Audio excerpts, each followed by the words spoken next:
তো সেই জায়গাতে আমি শুধু এতটুকু বুঝাচ্ছি যে আমাদের উপরে আজকে যে জুলুমটা, এটা খুব ছোট জিনিস।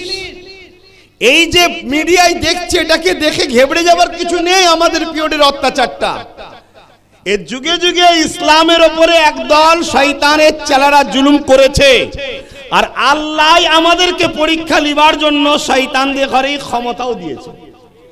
কথা মাথায় ঢুকছে না ঢোকে নেই? কেন আমরা যে বলি আল্লাহ তোমায় ভালোবাসি, কত ভালোবাসি পরীক্ষা নেবে না? আমরা বেলালের আলোচনা করি না করি না? তা আল্লাহর প্রেমিক কেমন হয় বেলালকে দেখো। আমরা আম্মাজান সুমাইয়ার আলোচনা করি না করি না? তিনটে বাচ্চাকে নিজের চোখের সামনে গরম করা তেলেতে পুড়িয়ে মানে ছেড়ে দিয়ে ছটপট করে টকবক তেলে ফেলে দিয়ে মা সুমাইয়ার নিজের বাচ্চাকে নিজের চোখের সামনে ফেরাউন মেরে দিয়েছে। এই ইতিহাস আমরা আলোচনা করি না করি না? আল্লাহ প্রমাণ করে দিয়েছে যে আমার প্রেমিক এরকম হয়। তাদের উপরে যতই জুলুম হোক, তারা কখনো আমি ছাড়া কিছু বোঝে না। জোরে বলুন সুবহানাল্লাহ। খেলো আলহামদুলিল্লাহ বলে, শুকালো আলহামদুলিল্লাহ বলে, শান্তিতে থাকলো আলহামদুলিল্লাহ বলে, জুলুমে থাকলো শুকরিয়া আদায় সবর করে আলহামদুলিল্লাহ বলে। জোরে বলুন সুবহানাল্লাহ। তা আমি যেটা বলছি, ফেরাউন তাহলে কি করলো? দুটো করে বাড়ি বাড়ি তার ফোর্স দাঁড় করিয়ে দিল। যেমন আমরাও দেখেছি সমাজে, আমরাও দেখেছি যে অনেকে মসজিদের সামনে ফোর্স দাঁড় করিয়ে দিয়েছে। কেন? মসজিদে যাওয়া যাবে না, মদের দোকানে যাও, বাজারে যাও, নাচে যাও, বারে যাও, পতিতালয়ে যাও, মেলা খেলা সব জায়গায় যাও, মসজিদে যাওয়া যাবে না। কিছুদিন আগে ফোর্স দিয়েছিল না, দেয়নি অনেক জায়গার মসজিদে? মিডিয়া দেখেছেন না দেখেন? এগুলো হচ্ছে আজকের শয়তান, এটা আজকের ফেরাউন। কথা বুঝে আসছে না? নাই আপনি ভাববেন না যে মুসার সময় শুধু ফেরাউন ছিল। যুগে যুগে আল্লাহ এজিদ পাঠায়, ফেরাউন পাঠায়, নমরুদ পাঠায়, সাদ্দাত পাঠায়, আবু জেহেল পাঠায়। এটা যুগে যুগে আল্লাহ পাঠাবে তোমাকে আমাকে পরীক্ষা নিবার জন্য। তুমি আমি যদি আল্লাহর প্রেমে মজবুত হয়ে থাকতে পারি হকের পক্ষে, তুমি আমি আখেরাত কামিয়াব হবে। জোরে বলুন সুবহানাল্লাহ। তো ভাইরা আমার, তখন ফেরাউন কি করেছিল? একদিনে, ভালো করে শুনবেন, আজকে পেপারে দেখে মিডিয়ায় দেখে যারা ভাবছেন যে কি হবে কি হবে, আরে কিচ্ছু হবে না, কিচ্ছু হবে না। এই যুগে যুগে বিরাট বড় বড় বিখ্যাত বিখ্যাত শয়তানরা চেষ্টা করেছিল ইসলাম ও ইসলামের অনুসারীদের ঘরে, ন্যায় সত্যবাদীদের ঘরে, ইনসাফবাদীদের ঘরে, মানবতা প্রেমিকদের ঘরে মিটিয়ে দিবার জন্য নানা রকম ষড়যন্ত্র করেছিল। তার মধ্যে একজন হলো চিঙ্গিস খান, নাম নিশ্চয়ই শুনেছেন। বাগদাদকে উজাড় করে দিয়েছিল, মানুষের মাথার খুলি দিয়ে বড় বড় মিনার, বড় বড় রাজপ্রাসাদ তৈরি করেছিল। আরে সেই চিঙ্গিস খান মিটে গেছে জমিনের উপরে। হকের পক্ষে আল্লাহ আজও 200 কোটি মানুষকে দাঁড় করিয়ে রেখেছে। জোরে বলুন সুবহানাল্লাহ, আরো জোরে বলুন সুবহানাল্লাহ। এ জালিমরা চেষ্টা করেছে, আজও করছে, কালও করবে। আমি শুধু তোমাদেরকে বোঝাতে চাইছি, কেন তোমরা আমার পরিবারের সদস্য। রক্তের সম্পর্ক আগে না ইমানের? জোরে বলুন। ইমান, রক্ত আগে নয়। রক্ত স্বার্থ একটু আঘাত লাগলে কেটে যায়, বাপ বেটাও আলাদা হয়ে যায়, মা বেটাও আলাদা হয়ে যায়, স্বামী স্ত্রী আলাদা হয়ে যায়, এই ভাই বোন আলাদা হয়ে যায়, রক্ত থাকে না। কিন্তু ইমানের সম্পর্কে এমন হয়, জুড়বে একবার, জান্নাত যাওয়া পর্যন্ত আর জান্নাতও একসাথেই থাকবে। জোরে বলুন সুবহানাল্লাহ, আরো জোরে বলুন সুবহানাল্লাহ। তো ভাইরা আমার, এই পৃথিবীতে তখন সে কি করেছিল? প্রতিটা বাড়ি দুজন করে ফোর্স দিয়েছে, দিয়ে বাচ্চা জন্ম হলে কতল করছে। হাজারো হাজারো বাচ্চা মেরেছে ফেরাউন। একদিনের কথা বলছি, একদিনে শুধু 12,000 মাসুম শিশু, বেগুনা শিশুদের ঘরে একদিনে ফেরাউনের সৈন্যবাহিনী কতল করেছে। কত? 12,000। তাহলে আজকের কোন ফেরাউন যদি মনে করে যে এদেরকে যদি না শেষ করা যায়, এদেরকে যদি না মিটানো যায়, আমাদেরও জুলুমের সাম্রাজ্য চলে যাবে, সে তো তোমাদেরকে মারবেই, সে তো আমাদের উপর জুলুম করবেই। এতে তোমরা যদি মনে করো যে আমরা আল্লাহর খুশির জন্য, রসুলের খুশির জন্য, হকের জন্য লড়ছি, তাহলে তোমাকে হাজারো জুলুম হলো, পিছনে তাকাবার সময় নেই। ধরেছো রাস্তা আগিয়ে যেতেই হবে, এর মঞ্জিল শেষ, আল্লাহর জান্নাত পর্যন্ত যেতে হবে। জোরে বলুন সুবহানাল্লাহ। এটাই তো সিস্টেম। অনেকে মনে করে যে আব্বাস সিদ্দিকী ধর্মের কথা বলছে না, অন্য কিছু করছে। অ্যাকচুয়ালি মূর্খ হলে তার মাথায় ঢুকবে না। যদি কেউ মনে করে আমিও তো পড়াশোনা করেছি মাদ্রাসায়, চৌকাটটা কোন দিক দিয়ে পার করেছিস তুই ভালো জানিস আর আল্লাহ ভালো জানে। ইসলাম একটা কমপ্লিট জীবন ব্যবস্থার নাম। ইসলাম ইনসানিয়তের কথা বলে, ইসলাম মজলুমের কথা বলে, ইসলাম মানবতার কথা বলে, ইসলাম রাষ্ট্রপ্রেমের কথা বলে, ইসলাম বড়দেরকে সম্মানের কথা বলে, ইসলাম গরিবদেরকে সাহায্যের কথা বলে, ইসলাম দিন দুঃখীদের সাথ দিতে বলে। ইসলাম আবু জেহেলের দল করার কথা বলে না, আবু জেহেলের বিরুদ্ধে লড়াই করে বেলালকে আজাদের কথা বলে। জোরে বলুন সুবহানাল্লাহ। ইসলাম আবু লাহাবের দল করার কথা বলে না, ইসলাম আবু লাহাবের বিরুদ্ধে লড়াই করে মক্কাকে জুলুম মুক্ত করার কথা বলে। জোরে বলুন সুবহানাল্লাহ। কথা কিছু মাথায় ঢুকছে? অতএব বাপ সাবরেসানি তো হবে, দোয়া তো হবে, অর্থশালী হজে তো যাবে, কিন্তু হজ করলেই কামিয়াবি কোনোদিন নয়। তোমার যদি ইসলামের সম্বন্ধে একটা কোনো ভুল মেসেজ থাকে তাহলে তোমার হজটাও কামিয়াবি হবে না। মানতে পারো না আলাদা কথা, কিন্তু নিজের স্বার্থের জন্য ইসলামকে ছোট করলে হবে না। কথা মাথায় ঢুকছে? তাহলে আজকে যেটা প্যালেস্তাইনে হচ্ছে ওইটা দেখে আপনারা কেউ ভেঙে বা চিন্তিত হচ্ছেন নাকি? বলুন বলুন না। দুঃখ লাগাটা ঈমানের দায়িত্ব, দুঃখ লাগাটা ঈমানের দায়িত্ব। অ্যাকচুয়ালি প্যালেস্তাইনে কি হয়েছে আপনারা কতটা কি খবর রাখেন জানি না। যখন হিটলার নাম শুনেছেন না? 60 লক্ষর উপরে ইহুদিকে গ্যাস চেম্বারে ভরে মেরে দিয়েছিল, আরো মারছিল। হিটলার বলেছিল পৃথিবীতে ইহুদি বলে কিছু রাখতাম না আমি। হিটলার কোন ধর্মের? খ্রিস্টান ধর্মের। কথা বুঝে আসছে? আর ইহুদিরা নিজেকে দাবি করে আমরা উজায়ের আলাইহিস সালামের মাননেওয়ালা বা মুসা আলাইহিস সালামের মাননেওয়ালা, বা তারা দাবি করে আমরা নবী ইউসুফ আলাইহিস সালামের আব্বাজান হযরতে ইয়াকুব আলাইহিস সালামের মাননেওয়ালা। এই সব তারা দাবি করে।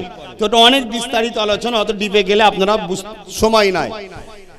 তারা পৃথিবীর বুকে বহুত অভিশপ্ত জাতি একটা। কোরআনের সম্বন্ধে আল্লাহ ঘোষণা দিয়েছে তাদের লানতের ব্যাপারে। কেন? তারা অনেক নবীদের ঘরে হত্যা করেছে। শুনছেন? কোন কোন রায়াতে আছে ৭৬,০০০ নবীকে তারা হত্যা করেছে। কত হাজার?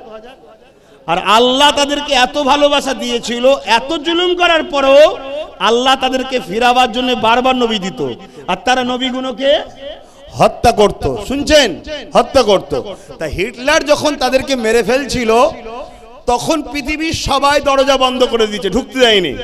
তখন ওই প্যালেস্তাইন তাদেরকে আশ্রয় দিয়েছিল যে তোমরা আসো, আমাদের এখানে থাকো। কিন্তু দুঃখের বিষয়, আস্তে আস্তে তারা যখন প্রতিষ্ঠিত হতে লাগলো, একটু শক্তিশালী হতে লাগলো, এই কথাটা শুনবেন আর নিজেদের কথা ভাববেন। আমরাও কিন্তু প্যালেস্তাইনবাসীর মতো বিপদে যাচ্ছি। মানার হয় মানুন, না মানায় না মানুন। আমার উপর এত রাগ কেন বলেন তো? আমি এই তোমাদেরকে বাঁচাবার হজ করি। আমি কি হজ করি? তোমাদেরকে বাঁচাবার হজ করি। আর আরো অনেক হুজুর আছে, অনেক বক্তা আছে, তাদের উপরে রাগ নাই। কেন? তারা তোমাদের ঘরে কাপড় ঢাকা দিয়ে বলে সব ঠিক আছে, সব ঠিক আছে, সব ঠিক আছে, সব ঠিক আছে বলে খেয়ে দিয়ে চলে গেল। কথা বুঝাচ্ছে না? এই জন্য রাগ আমার উপরে। আমি তোমাদের চোখের পর্দা খুলে দিতে চাইছি। দেখ রে, ঠিক নেই, ঠিক নেই, ঠিক নেই, পরিস্থিতি খারাপ, এটা আমি বলি। কথা বুঝছেন না? বোঝেন না? এই জন্য সমস্যা, অন্য কিছু নয়, অন্য কিছু নয়। আমাকে আনতে গেলে অনেক রকম বাধার সম্মুখীন হতে হয়, হয় না? হয় না? অনেক সম্মুখীন হতে হয়। এমনও জায়গায় আছে অনেকে বলে যে ওনাকে বাদ দিয়ে যাকে খুশি নিয়ে আসো না, উনি ছাড়া কি আর কেউ নেই, ওনাকেই নিয়ে আসতে হবে। কথা বুঝে আসছে? তারে বাবা আমি কি ক্ষতি করলাম? তো দেখা যাচ্ছে সে হয়তো কোনো থানার একজন বড় দায়িত্ব ভারপ্রাপ্ত, সে মুসলিমও নয়, অমুসলিম, তা আমি আপনার কি করেছি? আমি তো আপনার ধর্মকে কখনো কোনো ধর্মের বিষয়ে আঘাত দিই কেন? আমার ইসলাম শিখাই না, আমি কি সমস্যা করেছি? না, আপনি তো মানুষের চোখ খোলেন, যাদেরকে গোলাম বানাতে চায় তাদেরকে আপনি আজাদ করার কথা বলেন। জোরে বলুন সুবহানাল্লাহ। অর্থাৎ ইসলাম বলে, ইসলাম ইসলাম বললেই কিছু কিছু মানুষের সমস্যা হয়। কাদের? যারা ইবলিসের অনুসারী। ইবলিসকে চেনেন না? আজাজিল, তার অনুসারী, ডিস্টার্ব হয়। তা আমি যেটা বলতে চাইছি এখন, তখন এই প্যালেস্তাইনবাসীরা তাকে জায়গা দিয়েছে, থাকো, আসো আমাদের কাছে আসো, মানে থাকো, থাকতে দিয়েছে। তারা আস্তে আস্তে আস্তে আস্তে নিজেদের জায়গায় দাঁড়িয়েছে। দাঁড়াবার পরে যে এলাকাটা থাকতে দিয়েছে এলাকাটাকেও দখল করে নিয়েছে। আচ্ছা, করে লিছিস যা। আবার যেটুকু মুসলমানদের আছে ওইটাকেও এখন বলছে আমাদেরই দেশ, আমাদেরকে ফেরত দিতে হবে। আরে তোকে তো আমি থাকতে দিলাম, বোঝাবার জন্য বলছি। ধরুন আপনার বাড়িতে 10 জন এসেছে, তাদেরকে কেউ থাকতে দেয় না, আপনি থাকতে দিয়েছেন। কিছুদিন পরে তাকে আপনার 20টা কামরা ছিল রুম, 10টা কামরা দিয়েছেন, সেই 10টাকে দখল করলো। বাকি যে 10টা আছে আপনার সন্তান পরিবারে থাকেন, ও কোনো থেকেও আপনাকে মেরে বারকত দিয়ে তারা দখল করতে চাইছে। আর যারা দখলদার তাদেরকে পৃথিবীর বড় বড় যারা ক্ষমতাশালী আছে তারা অর্থ দিচ্ছে, সমস্ত রকম সহযোগিতা করছে। কথা বুঝে আসছে? তখন আপনি কি বলছেন যে আরে আমার ঘর রে বাবা, ওকে দিয়েছো আবার আমাকেও তাড়িয়ে দিচ্ছে। আর দুনিয়ার এক শ্রেণীর মিডিয়া আপনাকে সন্ত্রাস বলছে, ওদেরকে বলছে ওরা ঠিক করছে। এই জিনিসটা পৃথিবীতে ঘটছে। কথা বুঝে আসছে? এটা একটা পরীক্ষা। এরপরেও তারা চুপ ছিল, কিন্তু ওখানে একটা মসজিদ আছে, মসজিদটার নাম হলো মসজিদে আকসা। কোরআন যার সম্বন্ধে বলছে সুবহানাল্লাযী আসরা বিআবদিহি লাইলাম মিনাল মসজিদিল হারামি ইলাল মসজিদিল আকসা। এটা সেই আকসা যেটা আমাদের প্রথম কিবলা। এটা সেই আকসা যেখানে নবী নামাজ পড়িয়েছে, ফেরেশতা ও নবীরা নবীকে ইক্তেদা করে নামাজ পড়েছে। জোরে বলুন সুবহানাল্লাহ।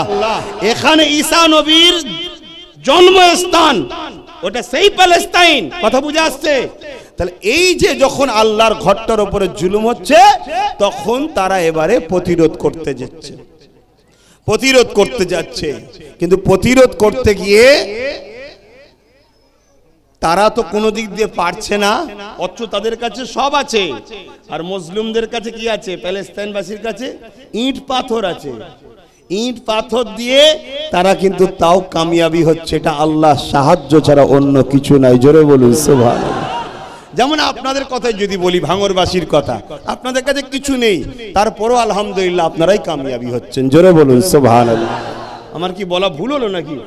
খেয়াল করে দেখুন, আপনার দুশ্মনদের হাতে ভাঙরের মানুষ, বিশেষ করে মুসলিম সম্প্রদায় যারা আছে ভাঙরের, আপনাদের ওপরে যারা জুলুম করছে তাদের হাতে সব আছে। কলমও আছে, খাতাও আছে, পদ আছে, বন্দুক আছে, বোম আছে, লাঠি আছে, সুটা আছে, বোম আছে, সব আছে। এরপরও আলহামদুলিল্লাহ তারাই কিন্তু পরাজিত হচ্ছে। আপনাদের ছোট্ট ছোট্ট বাচ্চারাও আলহামদুলিল্লাহ রুকে রুকে মাথা তুলে দাঁড়াচ্ছে। জোরে বলুন সুবহানাল্লাহ। এটা কিসের জোরে? ঈমান। এটা কিসের জোর? ঈমান। আর এই ঈমানকে পৃথিবীর সমস্ত সন্ত্রাসরা ভয় করে। কথা বুঝে আসছে না? সমস্ত সন্ত্রাসরা ভয় করে না। ভেবে দেখুন না, তাদের হাতে সব আছে, এরপরও তারা সামান্য পাথরের কাছে পরাজিত হয়ে যাচ্ছে। ওহ, এটা কিসের জোরে? আমরা শুনেছিলাম বদরের ময়দানের কথা। আল্লাহ নবী সাহাবাদেরকে বলে, শুনো বাবারা, কে আছো বাবা? মক্কা সন্ত্রাস আবু জেহেল, উতবা, সাইবা, আবু লাহাব, তারা তখন ক্ষমতার আসনে বসেছিল। আমার ওয়াজকে কে পছন্দ করবেন না করবেন পরের কথা, আল্লাহকে খুশি করার জন্য ওয়াজ করতে এসেছি বলে যাচ্ছি। যুগে যুগে ইসলামের প্রথম শত্রু ছিল তারা যারা শয়তানের পক্ষে অথচ ক্ষমতার আসনে বসেছিল তারা। কথা বুঝছেন না? বোঝেন না? পৃথিবীতে যুগে যুগে আজকে আমার নবীর পিরিয়ডের কথা ভেবে দেখুন, আল্লাহ নবী যখন মক্কা জমিনে আসলেন কি কথা বললেন? এ আবু জেহেল, ক্ষমতার জোরে মানুষকে জুলুম করিস কেন? এই উদ্বাগ ক্ষমতার জোরে মানুষকে কৃতদাস দাঁড়ি বানিয়ে রেখেছিস কেন? নিজেদের হাতে করে কেন নকল নকল উপাসনা করে মানুষের উপরে জুলুম অত্যাচার স্টিমুলার চালাতে লেগেছি। নারীগুলোকে কেন জ্যান্ত পথে দেওয়া হচ্ছে, মেরে দেওয়া হচ্ছে, এখনো কেন বন্ধ করা হয় না? আজকে সেই নবীর উম্মাত দাবি করে আমিও যখন দেখবো এই জমিনের উপরে নারীদের উপরে জুলুম অত্যাচার হবে, গরিবের উপরে জুলুম অত্যাচার হবে, আর আমি হুজুর বলবো বাবা দেখার দরকার নেই, নামাজ পড়ো, রোজা রাখো, মনে রেখে দিও এই হুজুর মুনাফিক ছাড়া অন্য কিছু হতে পারে না। ঠিক না বেঠিক? কেন ইসলাম একটা কমপ্লিট জীবন ব্যবস্থার কথা বলে।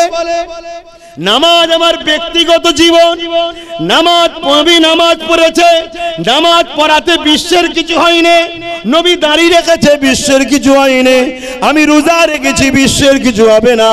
নবী পাকের আখলাক, নবী পাকের আদর্শ মানুষকে যে ইনসাফের রাস্তা, ইনসানিয়াতের রাস্তা, অধিকারের রাস্তা, সত্যের রাস্তা, জালিম সমাজকে মুক্ত করে ন্যায় সত্য সাম্যের সমাজ গড়া, এটা আমার নবী করেছিল। এই আদর্শ দেখে পৃথিবীতে দলে দলে মুসলিমেরা আমার নবীর পাশে এসে মুহাম্মদ তোমার দিন যদি এত সুন্দর রাস্তা দেখায়, আমিও তোমার দিনে অ্যাকসেপ্ট করলাম। আরো জোরে বলুন সুবহান। আজকে যারা ইসলামকে মিটাতে চায় তারা আমাদেরকে এই জন্য বলে তোমরা নামাজের কথা বলো, রোজার কথা বলো, তোমরা জুলুমের বিরুদ্ধে বলো কেন, অন্যের বিরুদ্ধে বলো কেন, তোমরা নারীর অধিকার বলো কেন? কেন তারা জানে যে মুহাম্মাদের দিন যদি আজকেও প্রচার হয়, নারীর উপরে জুলুম বন্ধ করার যদি কথা বলা হয়, তাহলে লাখো অন্য ধর্মের নারীরা মুহাম্মাদের দিনের প্রেমিক হয়ে যাবে। জোরে বলুন সুবহানাল্লাহ। অতএব এই রাস্তা করতে দিলে হবে না, এই রাস্তাটা বন্ধ রাখো। ওদেরকে নামাজ পড়ার কথা বলো। আচ্ছা আমি নামাজ পড়লে এই সমাজে কারো উপকার হবে? এই জন্য বলো এটা আমার উপকার, আমি দাঁড়িয়ে রাখেছি, কারো উপকার হচ্ছে? এটা আমার উপকার। কিন্তু আমি যদি এখানে চোর মুক্ত সমাজ তৈরি করতে পারি তাহলে সমস্ত মানুষ উপকার পাবে। ঠিক না বেটি? তাহলে এই যে ইসলামে একটা যে সিস্টেম আছে, অন্যায় চলবে না, চুরি চলবে না, গরিবকে লুটা চলবে না, মানুষের হক তোমার কাছে রাখা আছে আর তুমি সব সেগুলোকে বিক্রি করে দিলে, বিভিন্ন দেশে পাচার করে দিলে, এগুলো চলবে না। ইসলাম এগুলো হারাম। এই যে ব্যবস্থাটা আমি আপনাদেরকে শিখাই যে খবরদার বাবা, যারা চোর তাদের সঙ্গে দল করিসনি বাবা, তাদের সাথ দিসনি বাবা, অন্যায়কারীদের পিছনে থাকিসনি বাবা, মিথ্যাবাজদের সাথ দিস না বাবা, এটা ইসলামে হারাম। তাহলে আমাদের ছেলেরা কি যাবে আর তাদের দিকে? এই যখনই যাবে না তাহলে তারা ফেরাউনের সাম্রাজ্য টিকাতে পারবে। তাই তারা চাই আমার মতো হুজুররা এসে নামাজের কথা বলবে, জুলুমের বিরুদ্ধে না বলে। আমার মতো হুজুর রয়েছে, বাবারা বাবারা সুবহানাল্লাহ বললে জান্নাতে একটা গাছ হয়ে যাবে বাবা, এই সব কথা বলো, এই হুজুর ঠিক আছে, শুনছেন না? আর আমাদের মতো কিছু হুজুরে বেরিয়েছে, পেটের বড় জ্বালা, চিন্তা করছো হক কথা বলার দরকার নেই, দাওয়াত ক্যান্সেল হয়ে যাবে, সুবহানাল্লাহ বলি চলাই। কথা বুঝে আসছে না? নাই আমি এত জানার পরও হক কথা বলে বেড়াচ্ছি কেন? কেন আমি জানি পৃথিবীর রাজা ফেরাউন চেয়েছিল প্রত্যেকটা বাচ্চাকে কতল করে দাও, তাহলে যে আমায় মিটাতে আসছে সেও বাঁচবে না, আমাকে কেউ মিটাতে পারবে না। কিন্তু আমি ইতিহাস পড়েছি, আমি কোরআন পড়েছি, আমার আল্লাহর উপরে আমার ঈমান এত বড় যে আমার আল্লাহ সেই বাচ্চাটাকেই বাঁচিয়ে মিশরের নদী, নীল নদীতে ভাসিয়ে দিয়ে সেই বাক্সকে তুলে তার স্ত্রীর মাধ্যম দিয়ে ফেরাউনের ঘরে নিয়ে গিয়ে আল্লাহ বড় করেছিল। জোরে বলুন সুবহানাল্লাহ। আরো জোরে বলেন। সেই আল্লাহর উপরে ভরসা রাখো। শুনছেন না শোনেন না? সেই আল্লাহর উপরে ভরসা রাখো। তুমি ন্যায়ের পক্ষে, সত্যের পক্ষে, ইনসাফের পক্ষে, তোমার যে অধিকার, তোমার যে ইসলাম, তোমাকে যে কালচার, এগুলোর জন্য তোমাকে চলতে গিয়ে যদি বাধা পৃথিবীতে দেয়, তুমি ঘাবড়ে যেও না। কেন এখানে তোমার লস নাই, মরলে শহীদ, বাঁচলে গাজী। জোরে বলুন সুবহানাল্লাহ। আরো জোরে বলবেন না? হ্যাঁ, এখানে ঘাবড়াবার কিছু নেই। দাড়িটা ইউনিফর্ম, টুপিটা ইউনিফর্ম, ইউনিফর্ম খুব সুন্দর লাগিয়ে ভেতরে ভেতরে যদি ফেরাউনের সঙ্গে হাত মিলিয়ে রাখি, ওর থেকে কেউ যদি দাড়ি চেচে প্রকাশ্য লড়াই করে সে গুনাহগার, কিন্তু আমার মতো মুনাফিক না। কথা বুঝে আসছো না? নাই। কিন্তু আমি বলবো তার মানে এটা নয় যে তোমরা দাড়ি চেয়েছো ঠিক করেছো না, তোমাদের রসুলের সুন্নতটা তোমরা রাখো, কিন্তু বুঝাবার ক্ষেত্রে বলছি। কথা বুঝে আসছে? আল্লাহ নবীর উপরে কম জুলুম হয়নি। নবী আমার কি অপরাধ করেছিল? আল্লাহ নবীর আলোচনার মাহফিল গুলোকে বাধা দেওয়া হয়েছিল, জানেন কি জানি না? নবীর মাহফিলে যারা গেলে তাদেরকে লক্ষ্য করা হতো, টার্গেট করা হতো, তাদেরকে বিভিন্ন দিক দিয়ে জুলুম অত্যাচার করা হতো। কি অত্যাচার তোমার আমার উপরে হচ্ছে? আল্লাহ নবীকে নবী বলে মানার জন্য সাহাবাদের উপরে গরম পানিতে শুইয়ে দিয়ে তাদের মুখে দিয়ে রড গরম করে ছ্যাঁকা দেওয়া হয়েছে, বুকে ভারী পাথর চাপিয়ে দেওয়া হয়েছে, মরুভূমির গরম বালিতে শুইয়ে দেওয়া হয়েছে। এ যুবক শুনে রেখে দাও, তুমি আল্লাহর পক্ষে থাকলেও মারা যাবে, আল্লাহর বিরুদ্ধে থাকলেও তুমি একদিন মারা যাবে। মনে রেখে দিও, ফেরাউনের দিকে থাকলেও তোমার উপরে দুনিয়ার জমিনে আল্লাহর আযাব আসতে পারে, তোমার জন্য জেল হতে পারে। আর আল্লাহর পক্ষে থাকলেও পরীক্ষার জন্য তুমি নির্দোষ হওয়ার পরও জেল হতে পারে। কিন্তু মনে রাখবে, দুনিয়াটা হলো আসল জায়গা নয়, আসল জায়গা হলো তোমার আমার জন্য আখিরাত। তাই নবী পাক যখন বলেছিলেন কে আছো বাবা নায়ের জন্য, হকের জন্য, ওই জালিম আবু জেল উতবা সাহেবাইরা বদর মক্কা থেকে আগে আসছে মদিনার উপরে হামলা করবে বলে, চলো বাবা কে আছো? আল্লাহ নবীর ডাকেতে 313 জন মাত্র সাহাবা দাঁড়িয়েছিল। ওই সাহাবাদের যুদ্ধের কোনো ড্রেস ছিল না, ওই সাহাবাদের কাছে কোনো অস্ত্র ছিল না, ওই সাহাবাদের কাছে কোনো উট ঘোড়া ছিল না, ওই সাহাবাদের হাতে খাজুরের ডাল ছিল। আমি একটা জিনিস বুঝাতে চাইছি, এ আজ আমরা শুনেছি না শুনিনি, কিন্তু অবাক হয়ে যাচ্ছি। সাহাবাদের ঈমান তো সব থেকে উপরে জানি, আজকের দিনে দেখে অবাক হয়ে গেলাম। বড় বড় ট্যাঙ্কার নিয়ে যুদ্ধ করতে আসছে, মসজিদ আকসাকে ভাঙতে আসছে, বড় বড় অস্ত্র নিয়ে। আর এমন করে আজকের দিনের ঈমানদার কোন দেখা যায় ঢিল পাথর নিয়ে ট্যাঙ্কারের মোকাবেলায় দাঁড়িয়ে আছে।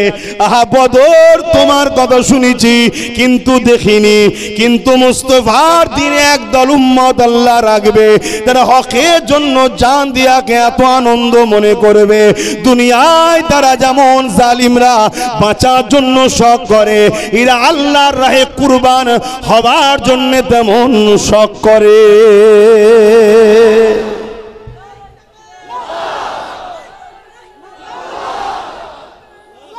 আজ অবাক হয়ে যাচ্ছি এই দৃশ্য দেখে। আমরা শুনেছি, কিতাবে পড়েছি, চোখে কিন্তু বদর দেখেছেন নাকি আপনারা কেউ? শুনেছি, পড়েছি, আর এটাও জানি সাহাবাদের ঈমানের মতো কারো ঈমান হতে পারে না। কিন্তু আজকে মসজিদে আকসাকে বাঁচাবার জন্য ওই মা আর ওই ভাইগুলোকে সালাম জানায়। কি তোমাদের ঈমান, কি ঈমান তোমাদের? বড় ট্যাঙ্কারের সামনে পাথর নিয়ে দাঁড়িয়ে আছে।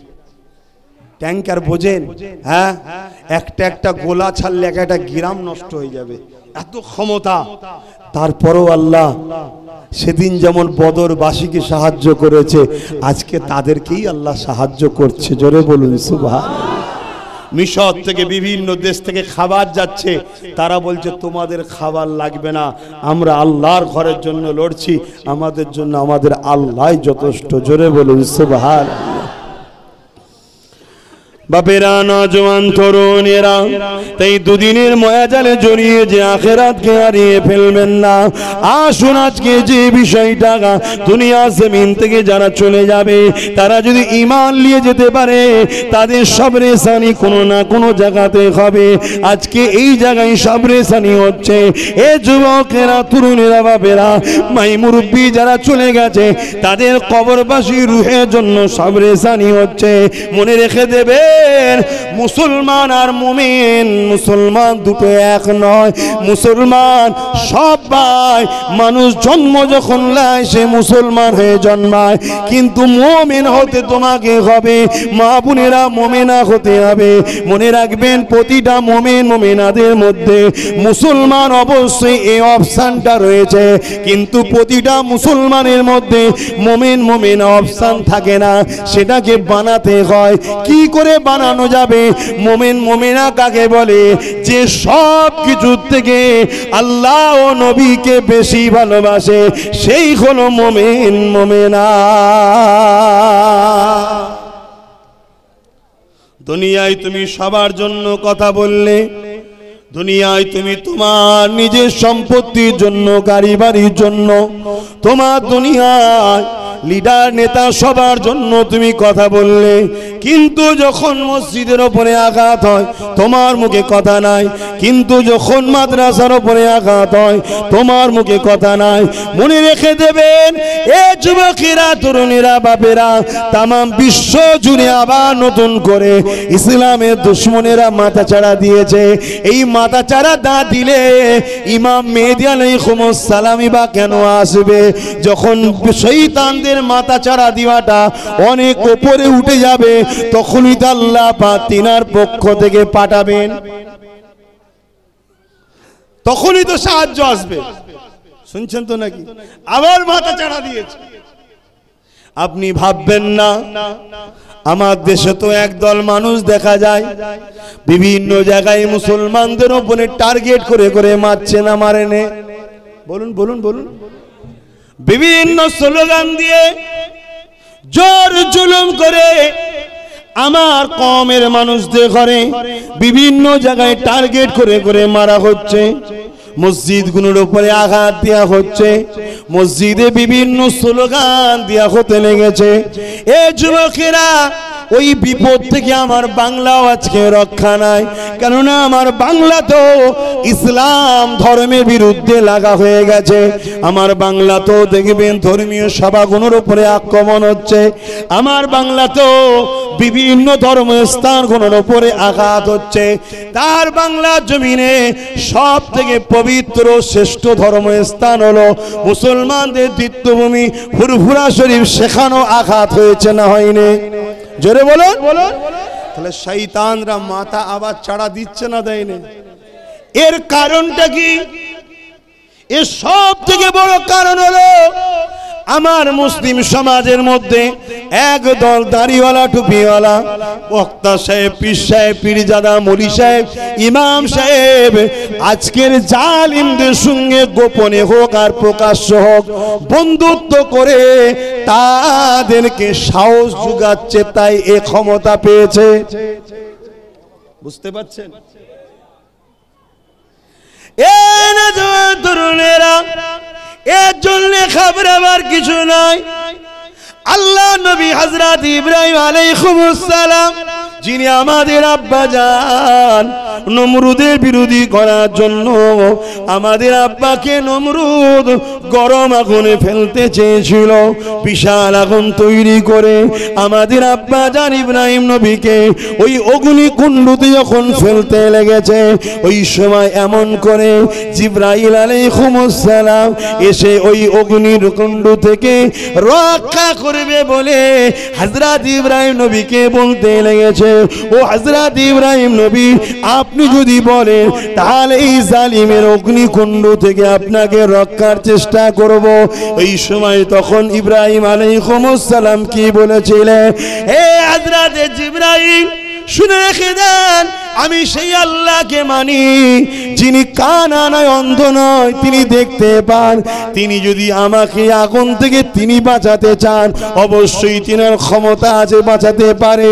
কিন্তু আজ যদি আমি আগুনে পুড়ি, আর এটা আমার আল্লাহর মর্জি যদি হয় যে ইব্রাহিমকে আল্লাহ আগুনে পুড়িয়ে পরীক্ষা করবে, শুনে রেখে দাও জিবরাইল রে, একবার নয় পোড়ার পরে আবার যদি জান দেয়, আবার যদি পোড়ায়, এইভাবে 1000 বার যদি আল্লাহ আমাকে আগুনে পুড়িয়ে খুশি হয়, আমি আমার আল্লাহর জন্য 1000 বার পুড়তে রাজি আছি। আরো জোরে বলুন সুবহান। আজকে আমাকেও যদি 1000টা জলসায় বাধা দেওয়া হয়, আমাকে দাওয়াত করার জন্য যদি জলসা কমিটিকে ট্যাগ করা হয়, ট্যাগ ভাষাটা চেনা চেনা লাগছে না, করা হয়, মনে রাখবেন আত্মীয়তা আগে নয়, ঈমান আগে। আত্মীয়তা আগে না, ঈমান আগে। ঈমান আগে, ঈমানের স্বার্থে আমি লড়াই করছি। কথা বুঝে আসছে না? এ যুবকেরা মনে রাখবেন, আমার আল্লাহর পরীক্ষা এটা। আমি আমার আল্লাহর খুশির জন্য সব কিছুর জন্য প্রস্তুত তৈরি আছি। তাই তো আজকে দিনেতে এত বাধা বিঘ্নর পরও বাংলার যেখানে আল্লাহ নিয়ে যায়, আজকে দিনও আমি হক কথা আলোচনা করি, নাই কথা আলোচনা করি। আমার কমকে আমি বুঝাই কেন আল্লাহ তোমাদেরকে বানিয়েছে, কি জন্য আল্লাহ তোমাদেরকে বানিয়েছে। মাতালদের পিছনে ঘোরার জন্য নয়, জালিমদের পিছনে ঘোরার জন্য নয়, চোরেদের পিছনে ঘোরার জন্য নয়, লুটেরাদের পিছনে ঘোরার জন্য নয়, ইসলামের দুশ্মনদের পিছনে ঘোরার জন্য নয়, যারা বোরখা দেখে ঘৃণা করে তাদের পিছনে ঘোরার জন্য নয়, যারা মাদ্রাসাকে মিটিয়ে দিতে চায়, মাদ্রাসাকে বুলডোজার দিয়ে ভাঙতে চায় তাদের পিছনে ঘোরার জন্য নয়, আর যারা মাদ্রাসায় শিক্ষক বন্ধ করে দিতে চাইছে তাদের পিছনে ঘোরার জন্য নয়, যারা নবী বংশের বাচ্চাদের গালিগালাজ করে তাদের পিছনে ঘোরার জন্য নয়, যারা এমন করে মুজাদ্দিদ জামানের পবিত্র ভূমিকে এমন করে ক্ষমতার জোর দেখে অপমান করতে চায় তাদের পিছনে ঘোরার জন্য নয়। এ যুবকেরা, আল্লাহর কোরআন জানিয়ে দিয়ে আইয়ুহাল্লাযীনা আমানুত্তাকুল্লাহ, হে বিশ্বাসীরা আমি আল্লাহ আমাকে ভয় কর, ওয়াকুনু মাস সাদিকিন, সত্যবাদীর অনুসরণ কর। আর আমার দয়ার নবী জানিয়ে দিল, বিদায় হজেতে ঘোষণা দিয়ে দিল, এ বিশ্বের মানুষেরা আমি নবী তোমাদের কাছ থেকে বিদায় নেব, তিনটে জিনিস তোমাদের কাছে রেখে গেলাম। নাম্বার 1 কিতাবুল্লাহ, আল্লাহ পাকের কিতাব। নাম্বার 2 এমন করে আমার সুন্নাত। নাম্বার 3 আমার হাল, আমার খানদান, আমার পরিবার। এই তিনটেকে তোমরা মজবুত করে ধরো। মনে রেখে দেবেন, এই জমিনে আজকে তোমার ভাঙনেতে এই দাড়ি টুপি, এই মসজিদ মাদ্রাসা, এই সব বদমাই লম্পট লুটেরাদের মাধ্যমে আসেনে। এই পৃথিবীর জমিনে ইসলাম প্রতিষ্ঠিত হয়েছে এমন করে আমার নবী সাহাবাদের খাতিরে, আমার নবীর পাগল ওলি আউলিয়াদের খাতিরে, এবং পূর্ব ভারতে দাড়ি টুপি, মসজিদ মাদ্রাসা, দ্বীন ইসলাম প্রতিষ্ঠিত হয়েছে আমার মুজাদ্দিদ জামান দাদা হুজুর পীর কেবলার মেহনতে। এ যুবকেরা, তরুণেরা, এই বাংলার জমিনে মনে রেখে দিও দাদা হুজুরের অবদান রয়েছে। হ্যাঁ, ভারতবর্ষে আরো অনেক দরবার রয়েছে, যেমন দেওবন্দীদের বিশ্বাস হাজী ইমদাদুল্লাহ মুহাজির মাক্কি, তিনি ভারতবর্ষের আর এক সাইডে দিনের খেদমত করেছে। ঠিক তেমন কারামত আলী জনপুরি সাহেব এখন বাংলাদেশ ভাগ হয়ে গেছে, বাংলাদেশের ওই দিকে তিনার খেদমত রয়েছে।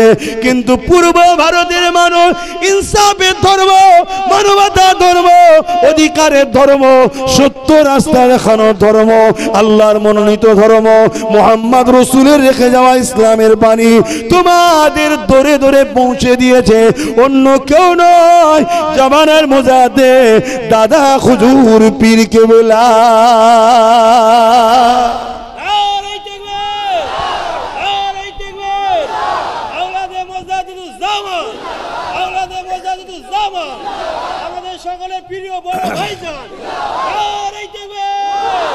এইবারে আমি যখন দেখবো নিজের চোখে, শুনছেন না, আমি যখন নিজের চোখে দেখবো সেই দাদা হুজুরের হাতে গড়া তিনার পীরের নামের মাদ্রাসা ফুরফুরা ফাতিয়া সিনিয়র টাইটেল মাদ্রাসা, জানেন না, আমি যখন দেখবো ওই মাদ্রাসায় 14টা শিক্ষক নেই, 14টা শিক্ষককে বন্ধ করে দিয়ে মাদ্রাসাটাকে যাতে ছাত্র না দেয় এই প্ল্যান তৈরি করবে কেউ, তখন আমার মুখে কথা বলা তাদের বিরুদ্ধে দরকার আছে না নাই?